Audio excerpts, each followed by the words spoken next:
మీరు ఒక్కటే అడగండి, 30 సంవత్సరాలు మీకు అవకాశం ఇచ్చాం, మీరు ఎందుకు చేయలేదు, ఇప్పుడు ఎలా చేస్తారని కూడా అడగండి. ఒక్కటే చెప్తా ఉన్నా, మన రాష్ట్ర ముఖ్యమంత్రి చంద్రబాబు నాయుడు గారికి మన ఆలూరు నియోజకవర్గంలో ఈ తిరగ రాసి రేపు 2029లో తెలుగుదేశం పార్టీని గెలిపించి మన తెలుగుదేశం పార్టీ జెండాను ఆలూరు నియోజకవర్గం నుంచి ఎమ్మెల్యేగా పంపించాలని చెప్పేసి ఆ గూళ్యం గాదిలింగేశ్వర స్వామి ఆశీస్సులతో మీరందరి సహకారంతో మీరందరూ కూడా మన తెలుగుదేశం పార్టీని 2029 ఎలక్షన్స్ లో ఎమ్మెల్యేగా గెలిపించి అసెంబ్లీకి పంపించాలని చెప్పేసి కూడా కోరుకుంటున్నాను. అలాగే ఇక్కడ మన నియోజకవర్గంలో ఎక్కువ మంది వాల్మీకి సోదరులు ఉన్నారు, అలాగే కురువ సోదరులు ఉన్నారు, అలాగే ఎస్సీ సోదరులు ఉన్నారు, ఎస్టీలు ఉన్నారు, మైనార్టీలు ఉన్నారు. మన ఆలూరు నియోజకవర్గంలో బీసీలు ఎక్కువ ఉన్న నియోజకవర్గం. కానీ బీసీలకు వీళ్ళు ఏం చేశారనేది కూడా అడుగుతున్నాను నేను. వాల్మీకిగా 2 సార్లు మంత్రిగా పనిచేశారు, ఎమ్మెల్యేలుగా పనిచేశారు. అయినా కూడా వీళ్ళు వాల్మీకులను అడ్డం పెట్టుకొని వీళ్ళ పదవులు కాపాడుకొని వాళ్ళు రాజకీయంగా ఎదిగి వాళ్ళ ఆర్థికంగా వాళ్ళు ఎదిగారే. కానీ ఎవరైనా ఒక్కరు కూడా వాల్మీకి సోదరులు ఎవరైనా మంచిగా ఆర్థిక పరిస్థితుల్లో ఉన్నారా చూడండి. వాళ్ళ పదవుల కోసం ఎమ్మెల్యేలు వాళ్ళ ఇంటి చుట్టూ తిరిగితే కూడా పనులు చేయకుండా ఇబ్బంది పెట్టిన సందర్భాలు ఉన్నాయి. అలాగే వీళ్ళందరూ చెప్తా ఉన్నారు వాల్మీకుల్ని ఎస్టీల్లో చేరుస్తామని చెప్పేసి. వాల్మీకుల్లో ఎస్టీల్లో చేర్చడానికి మన ముఖ్యమంత్రి చంద్రబాబు నాయుడు గారు పార్లమెంట్కి ఎప్పుడో పంపించారు. అది కొన్ని చిన్న చిన్న కరెక్షన్స్ తో జగన్మోహన్ రెడ్డి ముఖ్యమంత్రిగా ఉన్నప్పుడు రిటర్న్ పంపిస్తే అది కూడా పక్కన పెట్టేసి ఉన్నారు. మళ్ళా మన ముఖ్యమంత్రి చంద్రబాబు నాయుడు గారు ముఖ్యమంత్రి అయిన తర్వాత మళ్ళా పంపించారు. వాల్మీకుల్ని ఎస్టీల్లో చేరుస్తారంటే అది ఒక్క మన ముఖ్యమంత్రి చంద్రబాబు నాయుడు గారి వల్ల మాత్రమే అవుతుందని చెప్పేసి కూడా నేను తెలియజేస్తున్నాను.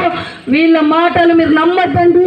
వీళ్ళకి ఇన్నిసార్లు అవకాశం ఇచ్చినా కూడా చేయలేదు, ఇంకా ఏమి చేయరని చెప్పి కూడా తెలియజేస్తున్నాను. అలాగే మన కురవ సోదరులకు కూడా చెప్తా ఉన్నాను, మాదాసి కురవ సర్టిఫికేట్ల కోసం అని చెప్పేసి మన ఆల్రెడీ చంద్రబాబు నాయుడు గారు కూడా చెప్పడం జరిగింది.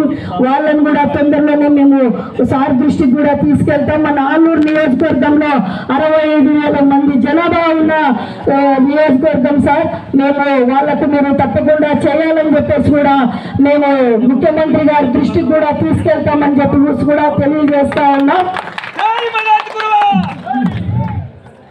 జై మాదాసి కురువ, జై మాదారి కురువ. అలాగే మేము ఇన్ఛార్జ్గా అయ్యి 1 నెల 20 రోజులు మాత్రమే అయింది. ఈ నెల 20 రోజుల్లోనే మేము ఇక్కడ మన పొలగుంద నుంచి ధనాపురం రోడ్డు కూడా శాంక్షన్ చేపించడం జరిగింది. 30 కిలోమీటర్లు మీకు అందరికి కూడా తెలిసే ఉంటుంది. 30 కిలోమీటర్ల రోడ్డు కూడా శాంక్షన్ చేపించడం జరిగింది. అలాగే పెద్దవేటూరు నుంచి ఆలూరు వరకు కూడా రోడ్డు శాంక్షన్ చేయడం జరిగింది. అలాగే మీకు అందరికీ తెలుసు మోకా రోడ్డు మన బెల్లెగుండ ఆంజనేయ స్వామి నుంచి కూడా మోకా మన కర్ణాటక బార్డర్ వరకు కూడా రోడ్డు కూడా 4.5 కోట్ల రూపాయలతో కూడా శాంక్షన్ చేపించడం జరిగింది. ఇలా ఒకటి మేము వచ్చినాక నెల 20 రోజుల్లోనే మేము చాలా చేస్తా ఉన్నాం. అలాగే ఇక్కడ హాస్పిటల్ లేదని చెప్పేసి మన అన్న వాళ్ళందరూ కూడా ఇప్పుడు వస్తున్నప్పుడు కూడా చెప్పడం జరిగింది. ఇప్పుడు కొత్తగా ఇప్పుడు ఆల్రెడీ కమ్యూనిటీ హెల్త్ సెంటర్ అని చెప్పేసి కూడా శాంక్షన్ అయ్యింది. ఇప్పుడు ఆ బిల్డింగ్ కూడా ఇక్కడ కట్టబోతా ఉన్నారు. ఇప్పుడు దాంట్లో కూడా ఒక కమ్యూనిటీ హెల్త్ ఆఫీసర్ ఉంటారు, ఒక ఏఎన్ఎం ఉంటారు.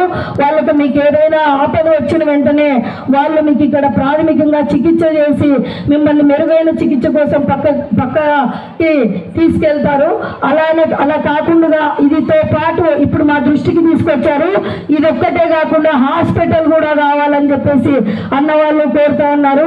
మేము మన ముఖ్యమంత్రి చంద్రబాబు నాయుడు గారి దృష్టికి తీసుకెళ్లి మేము ఇక్కడ హాస్పిటల్ ఇంత జనాభా ఉన్న గ్రామంలో హాస్పిటల్ కావాలని చెప్పి కూడా మేము అడగడం జరుగుతోంది.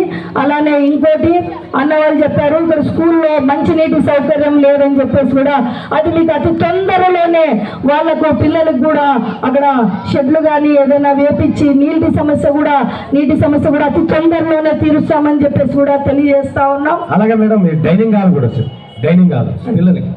అలాగే ముఖ్యంగా సులువైనటువంటి రోడ్డు అని కూడా అడిగారు. ఆ రోడ్డు అయితే ఎన్ని కిలోమీటర్లు ఉంటుందన్నా? 3 కిలోమీటర్లు. 3 కిలోమీటర్ల రోడ్డు ఉంటుంది కాబట్టి అది మా చేతిలోనే ఉంటుంది కాబట్టి ఆ రోడ్డు కూడా కంప్లీట్ చేస్తామని చెప్పేసి హామీ ఇస్తా ఉన్నాం. మేము కూడా తొందరలోనే ఆ రోడ్డు కూడా భూమి పూజ చేయడానికే వస్తాం మేము.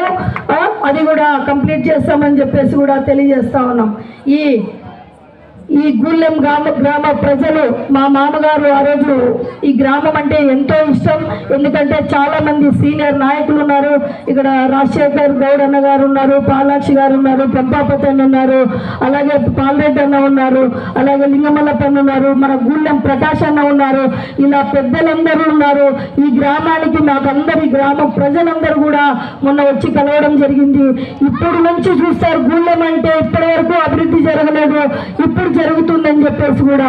అలాగే ఇంకొక ముఖ్య విషయం ఏమంటే ఈరోజు ఈ గ్రామానికి మన హాలహర్వి సొసైటీ చైర్మన్ గా మన ప్రకాష్ అన్న గారిని మన ముఖ్యమంత్రి చంద్రబాబు నాయుడు గారు ఆయనని చేయడం జరిగింది.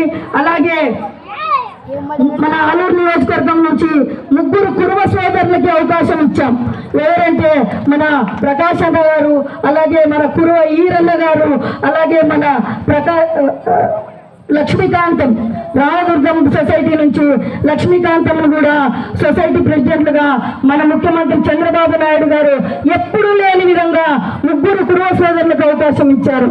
అలాగే మన వాల్మీకి కమ్యూనిటీ నుంచి కూడా మన రామాంజనేయులు గారిని కూడా సొసైటీ ప్రెసిడెంట్ గా ప్రకటించడం జరిగింది. ఈ రోజే రిలీజ్ చేశారు. అలాగే మొత్తం 7 సొసైటీలు ఉంటే 6 సొసైటీలు బీసీలకు ఇవ్వడం జరిగింది, 1 మాత్రమే ఓసీలకు ఇవ్వడం జరిగింది. అలాగే మన మండల కన్వీనర్లు కూడా మేము వచ్చేసి 3కి వాల్మీకి సోదరులకు ఇచ్చాం, 2 కురువకి ఇచ్చాం, అలాగే 1 మాత్రమే ఓసీకి ఇచ్చాం. ఇట్లా చూస్తూ పోతే మా కుటుంబంకి ఈ